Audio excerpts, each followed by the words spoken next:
సింహాలు మరియు చెట్లు. అనగనగా ఒక గ్రామం. ఆ గ్రామానికి దూరంగా ఒక పెద్ద అడవి.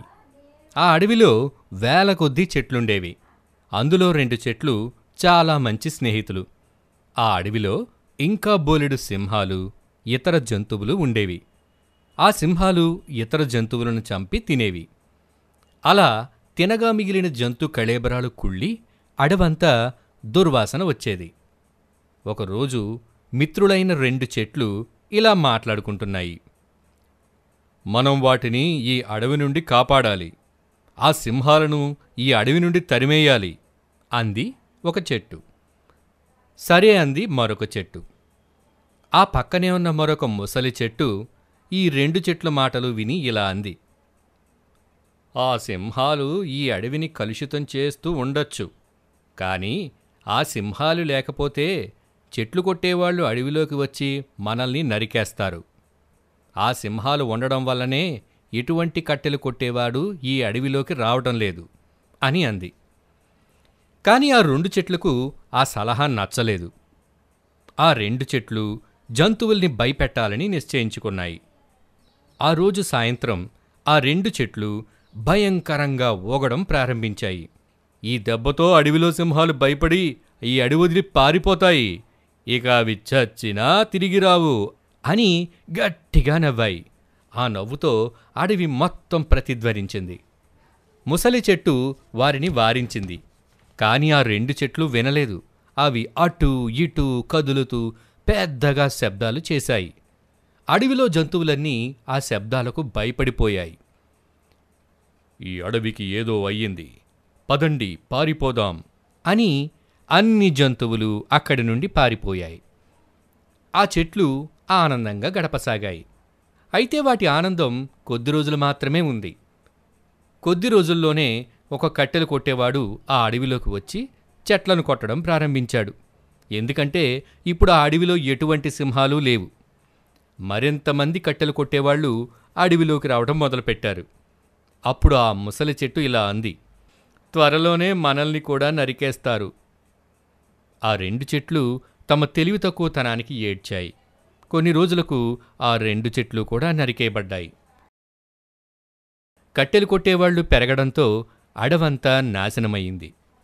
నీతి: ఎల్లప్పుడూ మన పెద్దల సలహాను పాటించాలి. ఎలుక పెళ్లి. గంగానది తీరంలో ఒక ముని నివసించేవాడు. ఒకరోజు ఆయన ధ్యానంలో ఉండగా ఒక చిన్న ఎలుక ఆయన చెంతకు వచ్చింది. ఆ ఎలుకను చూసి ముచ్చటపడిన ఆ ముని దానినొక ఆడపిల్లగా మార్చి తన ఆశ్రమానికి తీసుకువెళ్లారు. ఈ బిడ్డ ఇక మన కుమార్తె, మనమెంతో ప్రేమతో పెంచాలి అని అన్నారు. కొన్నేళ్లు గడిచాయి. ఆ పాప సుందర యువతిగా పెరిగింది. ఆమెకు పెళ్లి చేయాలని ముని దంపతులు తీర్మానించారు. తన కుమార్తెను చేసుకునేవాడు గొప్పవాడై ఉండాలని భావించిన ముని వరునిగా సూర్యుని ఆహ్వానించాడు. సూర్యుడు భూలోకానికి వచ్చాడు. కాని మునికన్య, వద్దు తండ్రి, వద్దు, సూర్యుడి వేడిని తట్టుకోలేను అని అన్నది. వెంటనే సూర్యుడు, మునీశ్వరా, మీ కుమార్తెకు చల్లదనాన్నిచ్చే మేగుడే సరైన వరుడు అని అన్నాడు.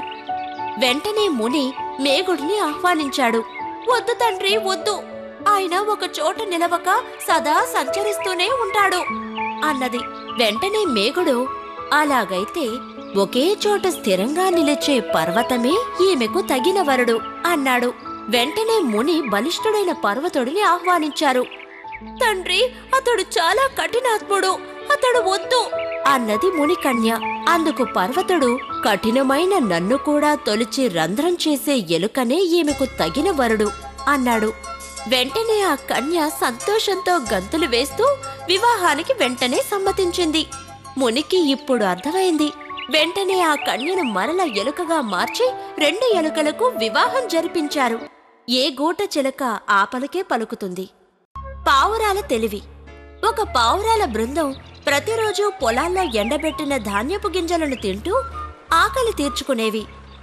వాటిని రోజూ గమనించి చూస్తున్న ఒక వేటగాడు పావురాలను పట్టుకోవడానికి పన్నాగం వేశాడు. మరునాడు కూడా పావురాలు వచ్చాయి. అవి సంతోషంగా ధాన్యపు గింజలను తింటుండగా ఒక పెద్ద వల వాటిపై పడింది. పావురాలన్నీ వలలో చిక్కుకున్నాయి.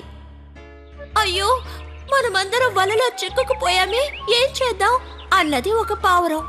అది విన్న పావురాల రాజు ధైర్యంగా, మనం ఇటువంటి సమయంలోనే మన తెలివిని ఉపయోగించాలి. మనమందరం ఒకేసారి మన రెక్కలను కదిలించి ఒక్కసారిగా వలతో పాటు పైకి ఎగురుదాం అన్నది. అవి అలాగే వలతో పాటు పైకి ఎగిరాయి.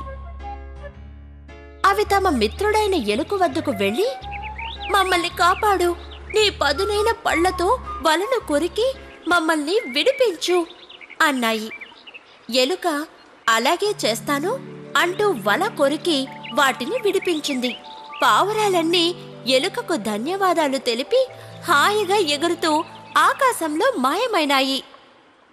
ఐకమత్యమే బలం. తెలివైన పావురం. ఒక దట్టమైన అడవిలో ఒక పెద్ద మర్రి చెట్టు ఉంది. దాని మీద ఎన్నో పావురాలు నివాసం ఏర్పరచుకుని జీవిస్తున్నాయి. ఆ చెట్టు కింద ఒక గట్టి పాదు మొలకెత్తింది. వాటిలో ఉన్న ఒక తెలివైన పావురం ఈ పాదు పెరగడం చూసి తక్కిన పావురాల్ని పిలిచి, రండి రండి, ముందు ఈ పాదుని ఇక్కడి నుంచి పీకేయాలి. దీన్ని నాశనం చేయకపోతే దీనివల్ల భవిష్యత్తులో ప్రమాదం జరిగే అవకాశం ఉంది అని హెచ్చరించింది. కానీ తక్కిన పావురాలు ఆ విషయాన్ని లెక్క చేయలేదు. కొద్ది నెలలో పాదు ఆ చెట్టునంతా దట్టంగా అల్లుకుంది. ఒకరోజు పావురాలన్నీ ఆహారం కోసం వెళ్ళినప్పుడు ఒక వేటగాడు పావురాల్ని పట్టడం కోసం ఆ పాదుని పట్టుకుని పైకెక్కి పాదు పొద పెద్ద వలని పరిచాడు. చీకటి పడే వేళ గూటికి తిరిగొచ్చిన పావురాలన్నీ ఆ వలలో చిక్కుకున్నాయి. అప్పుడు పావురాలన్నీ ఆ తెలివైన పావురాన్ని వలలోంచి తప్పించుకోవటం ఎలా అని సలహా అడిగాయి. రేపు వేటగాడు వచ్చే సమయానికి మనమంతా చచ్చినట్టుగా నటిస్తే చచ్చిపోయావనుకొని ఈ వల నుంచి తీసి పడేస్తాడు. చివరికి అందరూ ఒక్కసారిగా ఎగిరిపోదాం అని చెప్పింది. ఈసారి తెలివైన పావురం చెప్పిన ప్రకారం అన్ని పావురాలు నడుచుకోవటం వల్ల అవన్నీ గండం తప్పించుకొని ప్రాణాలతో బయటపడ్డాయి. కుందేలు ముళ్లపంది. నర్మదా నది ఒడ్డున ఒక అడవి ఉండేది. అక్కడుండే జంతువులు ఎప్పుడూ పోట్లాడుకుంటూ ఉండేవి. మా సమస్యల్ని తీర్చడానికి మాకెవరూ రాజు లేడు కనుక మేము పోట్లాడుకుంటాం. అవును, మనకొక రాజు ఉండాలి. కానీ మన రాజుగా ఎవరుంటారు? నేనే రాజునవుతా. నువ్వు కాదు, నేనే రాజునవుతాను. కాదు, రాజుని నేనే. సైతాను సభ ఆరంభమైంది. ఆ మధ్యనే ఆ అడవికి వచ్చిన ఒక ముసలి బలహీనంగా ఉన్న తోడేలు నిద్రమత్తు నుంచి మేల్కొని, ఈ అరుపులు ఎక్కడి నుంచి వస్తున్నాయి, వెళ్ళి చూద్దాం. ఆ ముసలి తోడేలు తమ దగ్గరకు రావడం చూసిన జంతువులు, మనం తోడేళ్ళని ఎందుకు రాజుగా చేయకూడదు? చాలా మంచి సలహా ఇచ్చావు. ఆ ముసలి తోడేలు వాటి దగ్గరకు వచ్చినప్పుడు, మాకు ఒక రాజు కావాలి, మాపై అధికారం చేయడానికి నువ్వు రాజుగా ఉంటావా? నా అదృష్టాన్ని నమ్మలేకపోతున్నాను. ఆకలితో మాడే నా రోజులు అంతమయ్యాయి. రాజుగా ఉండడానికి నాకే అభ్యంతరమూ లేదు. అయితే నాకు హింసంటే నచ్చదు. అందుకని అవసరమైతేనే చంపుతాను నేను. ఒక్క విషయం గుర్తుంచుకోండి, ప్రతి విషయాన్ని క్షుణ్ణంగా పరిశీలించిన తర్వాతే. జంతువులు ఎంతో సంతోషించాయి. చూడు రాజా, మాకు హింసంటే అస్సలు నచ్చదు. అయినా రాజు నేరస్తులను చంపాలిగా కదూ? అవునవును, చంపాలి. చంపకపోతే నా కడుపెలా నిండుతుంది? ఆ రెండవ రోజే కుందేలుకు ముళ్లపందికి మధ్య ఒక పోట్లాట జరిగింది. ఈ బొరియ నాది. కాదు, అది నాది. నేనే ముందు చూశాను. నువ్వు చూసావు సరే, కానీ అది చేసింది మా నాన్న. కానీ మీ నాన్న దాన్ని వదిలేశాడు. నేను వచ్చాను, అందుకని అది నాదే. కుందేలు ఒక్క క్షణం నిశ్శబ్దంగా ఉంది. తర్వాత దానికి ఐడియా వచ్చింది. అయితే మనం రాజు దగ్గరికి వెళ్దాం, అతనే నిర్ణయిస్తాడు ఇది ఎవరిదో. అది నిజమే, పద అతని దగ్గరికి వెళదాం. రెండూ కలిసి తోడేలు దగ్గరికి వెళ్ళాయి.